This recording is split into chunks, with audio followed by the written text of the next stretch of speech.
भारत के ऐसे बहुत सारे शहर हैं जिन्होंने भारत की आज़ादी के समय एक बहुत ही महत्वपूर्ण हिस्सा अदा किया था। और जो भारत की आज़ादी की लड़ाई शुरू हुई थी 1857 में, उस समय एक ऐसा शहर था जो आज भारत का प्रदेश उत्तर प्रदेश है, जिसे हम लखनऊ के नाम से भी जानते हैं। और लखनऊ की एक ऐसी जगह है जो कि 1857 की लड़ाई का एक बहुत ही महत्वपूर्ण हिस्सा अदा करती है। उस जगह का नाम है द ब्रिटिश रेजिडेंसी। आज के समय लखनऊ की सबसे बड़ी टूरिस्ट अट्रैक्शन में से एक है लखनऊ की ब्रिटिश रेजिडेंसी, जो कि 1857 में हुई इंडिपेंडेंस की पहली लड़ाई का एक बहुत ही महत्वपूर्ण हिस्सा है। ब्रिटिश रेजिडेंसी बनवाई गई थी 1774 में, जब नवाब शुजाउद्दौला और ब्रिटिश के बीच एक ट्रीटी साइन हुई थी। उसके बाद शुजाउद्दौला ने अपनी कैपिटल फैजाबाद से लखनऊ में शिफ्ट करा दी, तब जाके उन्होंने ये रेजिडेंसी बनवाई थी 1775 में। हालांकि 1857 की आजादी की पहली लड़ाई में लखनऊ की इस ब्रिटिश रेजिडेंसी पे क्रांतिकारियों ने काफी दिनों तक बंदूकें और बमबारी की, जिसकी वजह से यह रेजिडेंसी तबाह हो गई थी।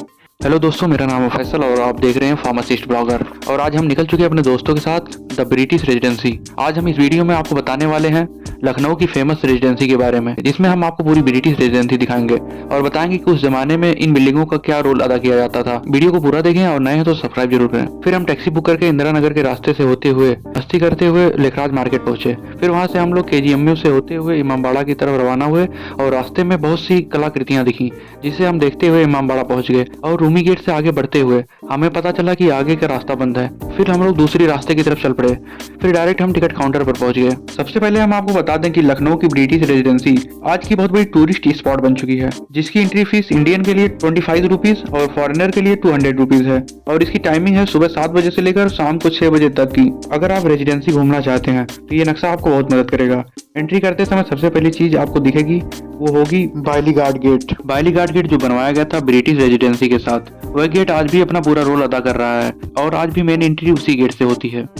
यह गेट बनवाया था नवाब सादत अली खान ने और इसका नाम उन्होंने कैप्टन जॉन बेली के नाम पर रखा। 1857 में क्रांतिकारियों के द्वारा होने वाली घेराबंदी में इस गेट को काफी नुकसान पहुंचा था। बेली गार्ड गेट से थोड़ा अंदर आते ही सीधे अंदर दिखेगी आपको ब्रिटिश रेजिडेंसी की पहली बिल्डिंग, जिसका नाम है ट्रेजरी बिल्डिंग, जो कि बनके पूरी हुई थी 1851 में, जिसे बनाने का कॉस्ट उस समय लगी थी 16,890 रुपए। पहले के समय यह बिल्डिंग ब्रिटिश के खजाने रखने के लिए यूज की जाती थी, लेकिन 1857 की घेराबंदी में इस जगह को गोलियां बनाने के लिए यूज किया जाता था। ट्रेजरी बिल्डिंग के बाहर ही आपको तीसरी अट्रैक्शन दिखेगी, जिसका नाम है कर्नल रॉबर्ट होप मेमोरियल, जो कि 1857 की घेराबंदी के समय इस पोस्ट को संभाल रहे थे और बहादुरी से लड़कर इस जगह की रक्षा की थी। इसलिए उनकी रिस्पेक्ट में यह टावर ब्रिटिश रेजिडेंसी में बनवाया गया था। और थोड़ा आगे बढ़ते हुए आपको इस जगह अगली स्पेशल बिल्डिंग दिखेगी, जिसका नाम है बैंकेट हॉल यानी दावत खाना।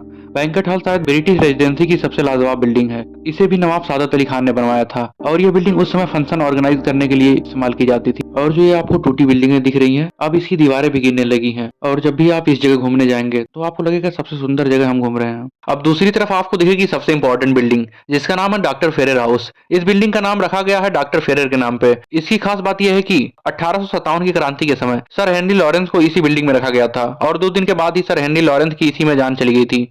डॉक्टर फेरर हाउस के सामने जो सुंदर गार्डन है वो यही है, जहाँ पे हमने बहुत सारी मस्तियां की और फोटो भी खिंचवाए। वहाँ पे पूरी रेजिडेंसी में आपको एक ऐसी बिल्डिंग दिखेगी जिसका नाम मस्जिद और इमामबाड़ा है, जो कि पुराने अवध स्टाइल में बनाई गई थी, जो कि नवाब नासिरुद्दीन हैदर ने बनवाई थी। इस जगह की एक्सीलेंट एग्जांपल है एक इंडो यूरोपियन स्टाइल। नवाब नासिरुद्दीन की बीवी आलिया, उनकी बहन, माँ सब इसी जगह रहते थे। उस समय इस मस्जिद और इमामबाड़े को बनवाया था अवध के सबसे बेहतरीन कारीगरों से।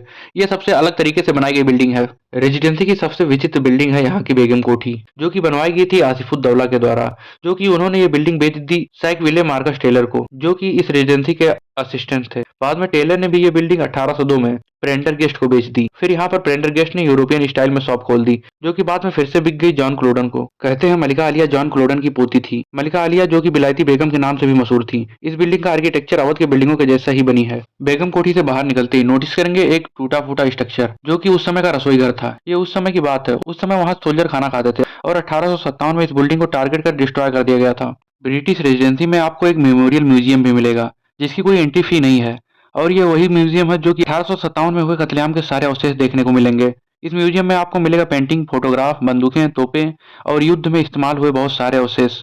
इस म्यूजियम की पहचान इसके बाहर रखे 2 तोपें, जो कि ब्रिटिश रेजिडेंसी की सुरक्षा में रखी गई थी। रेजिडेंसी जाने वाले इस म्यूजियम को जरूर देखें। म्यूजियम से थोड़ी आगे बढ़कर आपको दिखेगा ब्रिटिश रेजिडेंसी की मेन बिल्डिंग, जो कि 3rd फ्लोर की इमारत है, जो कि 1857 की लड़ाई में तबाह हो गई थी, जिसे तबाह करने के लिए 1857 की घेराबंदी की गई थी। यह जगह अवध के चीफ कमिश्नर का रेजिडेंस हुआ करता था और यह जगह बनवाई गई थी सादत अली खान के द्वारा। इस जगह पर आपको रूम, बरामदा और गार्डन भी रहने पे मिलता था। तो जो आप हमारी बिल्डिंग देख रहे हैं ये आज जमाने का बैंक्वेट हॉल, उस जमाने का दावत खाना है। इसको बनाया था नवाब, क्या नाम है नवाब? XYZ नाम है। एक्स वाई नहीं, सादत अली खान आई थी। हाँ, ऐसे नाम है। नवाब साहब ने बनवाया था उसको। नवाबों का डाइनिंग हॉल कहते हैं। हाँ, बड़ा खूबसूरत ब्लैक एंड व्हाइट मार्बल से सजा हुआ, कैंडिडेट लगे थे ऊपर से नीचे वहां। मगर क्या बताएं, 1857 की लड़ाई ने सबको तोड़ दिया। 1857 की लड़ाई में ये हॉस्पिटल बन गया था, यहाँ विंडेड सोल्जर्स को लाया जाता था, मरहम पट्टी, इमरजेंसी केयर। इन सभी बिल्डिंगों के अलावा और भी बहुत सारी बिल्डिंगें थी जो कि पूरी तरह से डिस्ट्रॉय हो गई थी, जिसमें आता सोगो हाउस जो कि सोगो नाम की एक टीचर का घर था। सेकंड, एंडरसन पोस्ट जो कि एंडरसन बटालियन की 2 मंजिला इमारत थी। थर्ड है ओमनी हाउस जो कि उस समय जुडिशियल कमिश्नर रहा करते थे। फोर्थ, जुडिशियल पोस्ट या पोस्ट ऑफिस। ये सारी बिल्डिंगें 1857 में तबाह कर दी गई थी। इसको 1810 चर्च ने बनाया था। 1810 में इसको बोलते हैं सेंट मेरी चर्च एंड सीमेंट्री। इसमें चर्च भी अंदर 1810 में बनाया था। अब ये इसकी हाइट 203 फीट है चर्च की। सीमेंट्री से सराउंडेड है पूरा, और यूज किया गया था इसको 1857 में पहली बार। आगे अब हम दिखाते हैं, आइए। ये हमारा चर्च दिख रहा सामने, यही है चर्च। ये छोटा चर्च है। Captain WM Carter, captain EJ Hayes, captain JC Brown and sergeant. तो यह थी ब्रिटिश रेजिडेंसी लखनऊ के बारे में पूरी जानकारी। अगर आपको ये वीडियो पसंद आए तो लाइक जरूर कर लें और सब्सक्राइब भी कर लें। यदि कोई सवाल हो तो जरूर कमेंट करें। Thank you.